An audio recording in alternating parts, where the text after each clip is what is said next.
How to upload photos in Google Drive and share link in mobile. So hello guys, welcome back to my YouTube channel. In this quick tutorial I'll be showing you how you can easily upload photos in Google Drive and share its link inside your mobile device. So first thing, simply head over to your Google Drive and make sure you are logged into your account. As you can see, I have successfully logged into my account. So from here on out, to upload your photo, all you have to do is just click on this plus icon over here and just click on upload option. So once you click on upload option, you can choose any photos from your gallery or your file manager. So you just have to wait for a few seconds for your files to be successfully uploaded on your drive. As you can see, my file has been successfully uploaded to my drive.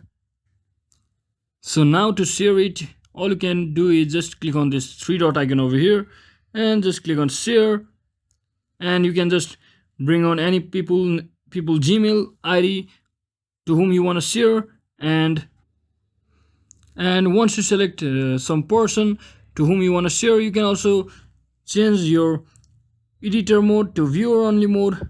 In that case, they can't actually edit the file, they can just view it.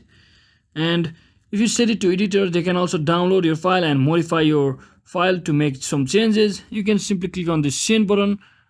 And the other way you can share this image with other people is just click on this three dot icon once again and just click on this copy link, and from over here you can simply share the link on any social media platform like Messenger, WhatsApp, etc. to share your photo. So hope this video was helpful guys. If it was, don't forget to like and subscribe to the channel. See you on the next one.